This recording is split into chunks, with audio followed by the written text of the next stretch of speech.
미국은 시스템이 그래요. 걔가 나랑 이야기한 애가 그래 맞아 그래 할게 했어도 그거 믿으면 안 돼요. 아우 얘네들 뭐 내일 아니니까 뭐 나는 뭐 하여튼 그래 만만디보다 더해 얘는 만만디. 미국 애들 진짜. 안녕하세요, 포틀랜드 현입니다.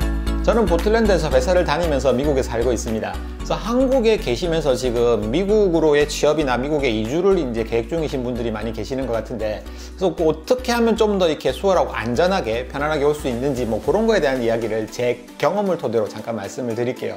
너무 법률적이고 전문적인 이야기를 하면은 제 지식이 좀 딸리니까 그런 거는 전문가의 도움을 받으시고, 저는 그냥 제가 경험해온 거, 그리고 지금 이제 세월이 지나면서 좀 알게 된 것들, 이거를 내가 그때 알았더라면 좀 이렇게 더 수월했을 텐데, 뭐 그런 이야기쯤 될 것 같습니다. 편안하게 그냥 들어주시기 바랍니다.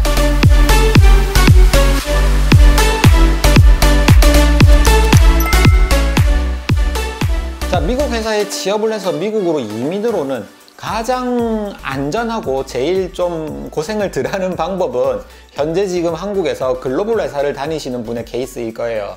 글로벌 회사라는 거는 이제 한국 회사를 다니고 있는데 본사가 어디 다른 나라에 있고 미국의 지사도 있고 뭐 이런 경우죠. 그래서 이제 미국 지사에 트랜스퍼 요청을 해서 인터뷰를 보고 시험을 봐서 합격을 하는 경우, 이런 경우에는 이제 그 미국 회사에서 이제 같은 회사니까 뭐 무슨 일 하는지 뻔히 알고 실력이 이제 검증되고 인터뷰를 통했으니까 내가 이 사람을 데리고 오겠어. 오케이, 좋아. 이게 되는 거죠.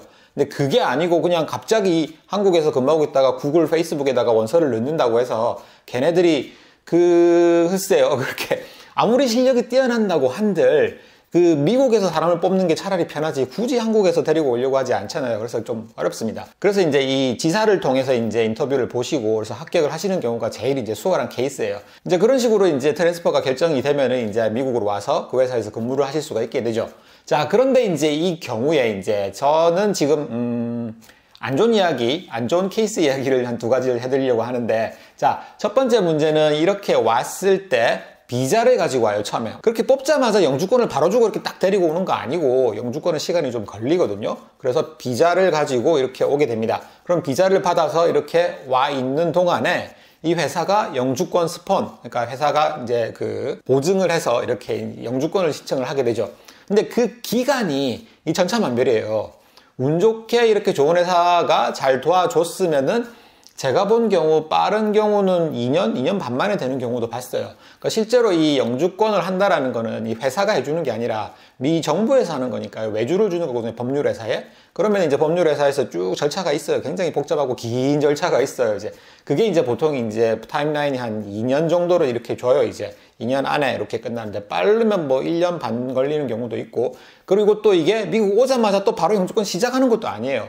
또 회사마다 룰이 다 다르거든요. 그래서 와서 어느 정도의 기간을 근무를 하고 괜찮다 싶으면 그때 시작해준다. 뭐 이런 룰들이 있어요. 그래서 좀 복잡한데, 아무튼 그 기간 동안에 이제 문제가 조금 있습니다. 이게 무슨 문제가 있냐면은, 자, 처음부터 다시 되돌아가서 지사를 통해서 면접을 보고 미국을 오시는 게 가장 안전하고 편안한 케이스긴 하지만, 가장 큰 단점은 뭐냐면은 연봉이에요. 연봉 협상이라는 게 없어요, 이 경우에는. 같은 회사에서 내부적인 이동이기 때문에. 물론 법인은 다르고 여기를 퇴사하고 호적을 파서 옮기는 거지, 이게 뭐 그냥 파견 뭐 이런 건 아니에요. 그렇긴 하지만 그래도 이 전체 그 헤드오피스는 같기 때문에 과표 뭐 이런 게 있어서 여기서 여기로 갈 때 뭐 어떻게 뭐 진급을 하지 않는 이상은 그렇게 나라별 차이를 이렇게 많이 맞춰주진 않아요. 이거는 제 경험뿐만 아니라 모든 주변에 미국에 근무하시는 분들이 다 동일한 이야기를 하세요. 그러니까 한국에 받던 샐러리에서 조금은 이렇게 올려주는데 크지 않거든요, 이제. 그래서 이제 그 정말로 저랑 동일한 경력의 그 미국 사람이 같은 회사에서 받는 것보다 사실은 좀 낮아요. 그걸 정확하게 이렇게 니 거 까봐 이렇게 해보지는 못했기 때문에 그렇긴 하지만 확실합니다. 낮아요. 그래서 처음에 조금 힘드실 수 있어요. 그래서 빨리 영주권을 받고 하는 게 이제 유리한 케이스가 되는 거죠. 그래서 제가 안 좋은 이야기를 한다고 말씀드린 게, 그래서 요거를 회사가 조금 악용하는 경우가 뭐 의도가 됐던 의도치 않았던 그런 경우가 있는데, 그럼 영주권을 받기까지 연봉이 낮은 채로 계속 조금 이렇게 가야 되는 좀 힘든 상황이 벌어질 수 있습니다.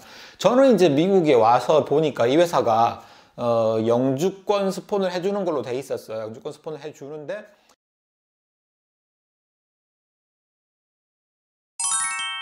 그래서 뭐 제 이야기로 잠깐 샜는데, 그래서 미국으로 오시는 방법은 지금 그래도 이 경우가 제일 안전하고, 다른 뭐 큰 뭐 한국 퇴직하고 뭐 무직인 상태에서 미국 와서 직장 잡을 구하러 다녀야 되고 뭐 이런 경우는 아니니까, 그래도 계속 샐러리는 계속 나오고 있는 안전한 상태로 미국을 와서 정착하고 뭐 이런 상태니까 이게 제일 편안하신 케이스일 거예요. 그래서 제일 편안하신 케이스고, 그 이외에 이건 정말 내가 봤을 때 저도 이런 게 있는지 몰랐는데 제일 베스트라고 보이는 케이스는 그 NIW라고 하는 게 있더라고요. 그게 뭐냐면은 그 영주권을 한국에서 미리 받아오는 거예요. 이게 무슨 말이냐면은 그 제가 말씀드린 경우는 회사에 입사를 하면 이 회사가 영주권을 받도록 스폰서 뒤에서 이제 그 증명을 해주고 이제 영주권을 받도록 도와준다, 증명을 해준다 뭐 이런 건데, 그거 말고 그거랑 아무 상관없이 내가 한국에 회사를 다니고 있는데 그냥 미국에다가 영주권을 신청을 하는 거예요. 내가 가진 기술과 지식이 미국의 국익에 도움이 된다, 이런 걸 이제 뭐 증빙을 해서, 자세한 프로세스는 제가 잘 몰라요. 그렇게 해서 그 NIW를 신청을 해서 영주권을 미리 받는 거죠. 그러니까 나는 한국 회사를 다니고 있고 미국 영주권이 생겼어요. 그러면 이제 그걸 가지고 미국 회사에다가 이제 이력서를 보내는 거죠. 그러면 이제 미국 회사 입장에서는 들어오는 이력서를 보고 이제 필요한 사람을 뽑는데, 영주권을 가진 사람이 있고 영주권이 없는 사람이 있고, 그러면 누굴 뽑겠어요? 당연히 영주권이 있는 사람을 뽑죠. 합법적으로 근무가 가능한 사람을. 이 비자 스폰을 해주는 거를 감수하고서도 이 사람을 뽑아야 될 만큼 대단하지 않으면은 뽑을 이유가 없단 말이에요. 미국에서 충원을 할 수 있는 사람이라면 더더군다나 그렇고. 그래서 영주권 합법적으로 미국에서 근무를 할 수 있는 권한인 영주권이 있는 사람, 그럼 이 사람은 그냥 이렇게 뽑을 수가 있는 거예요. 그러니까 한국에서 미국 회사를 지원을 계속 해보고 되면은 그때 이주를 하면 되는 거죠. 그러면 이게 이제 최상의 시나리오가 되는 거죠. 그러면은 아까 앞의 경우처럼 영주권이 아닌 비자 상태이기 때문에 샐러리가 적을 이유도 없고, 처음부터 제대로 된 샐러리를 받고 올 수 있는 경우죠. 제가 이런 경우가 있다라는 걸 얼마 전에 알았어요, 저는. 제 주변에 그런 사람이 없었기 때문에 최근에 한두 명 이게 보이시더라고요, 이제. 그래서 이제 그것도 가능하구나. 그래서 그게 가능하시다면 그걸 해보시는 게 제일 베스트의 케이스일 거고, 그게 아니고 이제 글로벌 회사를 지금 다니고 계시다면은 미국 지사를 이제 신청을 하셔서 비자 받고 와서 영주권 받고 이렇게 넘어가는데, 최대한 이 영주권을 빨리 받을 수 있도록 그 최소한 아무래도 뭐 다큐멘터리에 나와 있는 룰만이라도 따라갈 수 있게, 그거보다 더 빨리 하게끔을 할 수는 없겠지만 계속 닥달하고 챙겨보고. 그러니까 미국은 시스템이 그래요. 걔가 나랑 이야기한 애가 그래 맞아 그래 할게 했어도 그거 믿으면 안 돼요. 정말로 얘가 그걸 하는 사람이라면 몰라도 얘도 위에 사람한테 보고해서 위에서 해야 된다거나 다른 데로 뭐 이렇게 도움을 받아야 된다거나 그러면은 다 챙겨봐야 돼요, 내가. 안 그러면은 얘네들 뭐 내일 아니니까 뭐 나는 뭐 하여튼 그래 만만디보다 더해 얘는 만만디. 미국 애들 진짜. 자, 그런 상황입니다. 자, 이렇게 이제 경력이 좀 있으신 분들은 이렇게 해서 미국으로 오시면 좋으실 거예요. 제가 따로 경력이 없는 이제 신입직 뭐 이런 분들에 대한 이야기는 하지 않았는데, 뭐 그분들도 뭐 H1 비자를 통해서 뭐 이렇게 방법이 있을 수는 있겠습니다만은 저는 개인적으로 그렇게 썩 추천하고 싶지는 않습니다.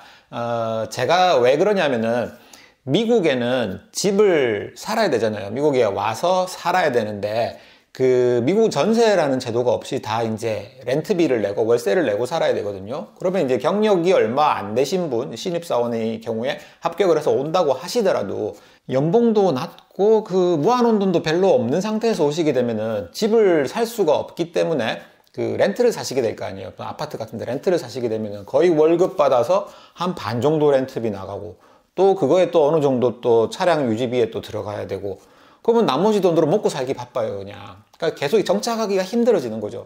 그래서 어느 정도 한 10년 정도라도 이제 경력이 좀 있으시고 한국에서 그동안 또 돈도 조금 이제 모아 놓으시면은 와서 집을 이제 뭐 캐시로는 못 사더라도 아무튼 뭐 모기지를 끼고라도 집을 사시면 이제 빨리 안정되고 정착하고 이렇게 하는데 조금 이제 낫죠. 그 렌트비는 아무래도 날아가는 돈이니까 조금 이제 그런 게 있으니까.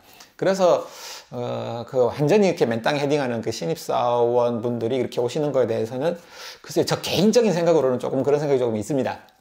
그래서 잘 생각을 하셔서 본인이 하고 싶은 꿈을 가지고, 저는 말씀드렸듯이 앞에 다른 영상에서 말씀드렸죠. 20년간 꿈을 가지고 있었고 40이 넘어서 저는 미국에 오게 됐어요. 그래서 지금 아주 재밌게 행복하게 잘 살고 있습니다.